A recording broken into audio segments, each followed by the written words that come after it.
Go racing. Go online. GoRacing.ie. Horse Racing Ireland's official website. Hello and welcome to the Horse Racing Ireland Racing Preview with me, Sarah Barton, and my colleague Martin Murphy. Today we're looking at racing at the Curragh on the 26th of August, which is an 8 race card, and the first is off at 2:10. We're going to go straight to the 4th race on the day though, and that's the Galileo European Breeders' Fund Futurity Stakes Group 2. This is run over 7 furlongs, that's for 2-year-olds, and a field of 5 line up in this. Now, it's a competitive race, and you could make a case, I think, for all 5 runners. I think we're both maybe siding on the looking towards Birdman as an option. He finished second to Olympic Glory in a Group 2 Superlative Stakes, and Olympic Glory, of course, has gone on to win again since then. So he would be a strong challenger in the race. Yeah, trained by David Simcock, Sarah, and has plenty of experience, which could be important, but the ground likely to be soft on Sunday. He finished actually 7th behind Olympic Glory in the Vintage Stakes at Goodwood last time, but being by Danehill Dancer, I've got a feeling the ground was too fast for him on that occasion.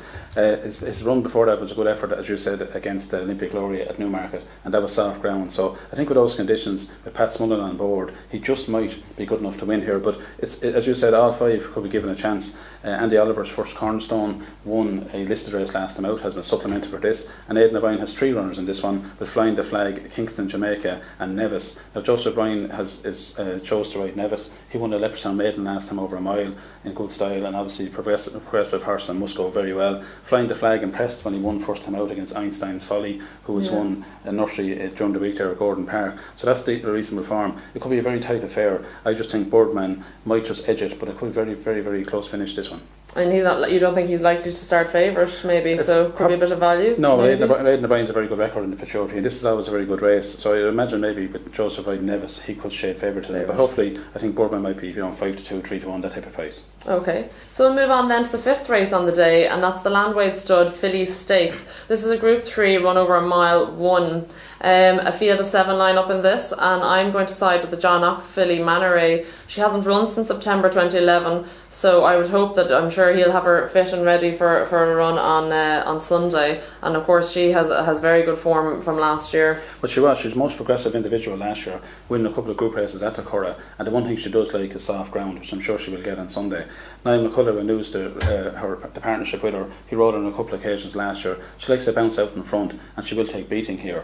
However, she does face some decent rivals. Ballyback Lady was a good second down the Desmond Stakes last week at Leopardstown. That was a good effort. I'm just not quite sure if the very soft ground will suit her, and there might be a question mark about whether she gets this mile and 1 trip. She's probably better over 7 or a mile. Also up from the Aidan O'Brien yard is one of 3 runners from the stable, and this one has very good form. Again, the worry here would be the soft ground for her. Will it be too soft? If not, she's definitely the biggest danger to Manoray. Also, as you were saying there, La Colina was a good filly last year, but she hasn't really produced it quite yet this season. But you never know, she might just bounce back, and her stable, Kevin Rendergast, is in good form at the moment. So a tricky contest. All depends really on the fitness of Manoray, but I'm willing to take a chance like yourself that she's fit enough to win on Sunday. And she beat a Sapphire, of course, last year as well, and we know what Sapphire's gone on to achieve. Yeah, very good. So good form. So we'll go back to earlier on in the card, the 3rd race then, which is the www.better.com Flying 5 Stakes Group 3. This is for 3 years old and up, run over 5 furlongs, and it's off at 3:10.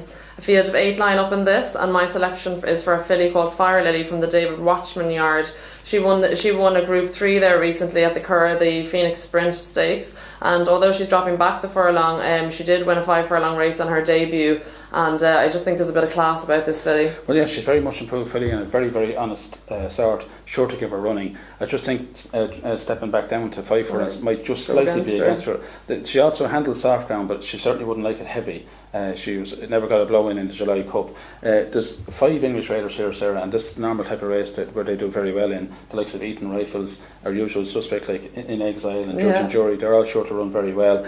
Also a horse there called Stepper Point could run better than his form suggests. He's some good form early on the season. But the one I'm going to say about each way is a filly called Boastful, who ran Torda, Tipperary and Thursday night over 7 furlongs. I don't think she got home on that occasion. She finished second to Marek, which is a David Nagle trained Marek, who's a very good standard bearer in these type of sprints at Newcastle before that. And I think each way, she loves the soft ground, she might be worth a bet, but I obviously would have to respect Fire Lily an awful lot as well. Okay, so that our selections for those 3 races will be appearing on the screen shortly, and also for other races on the card. Next week we'll be looking at Killarney on Saturday and Dundalk on Sunday. So until then, enjoy and thanks for watching.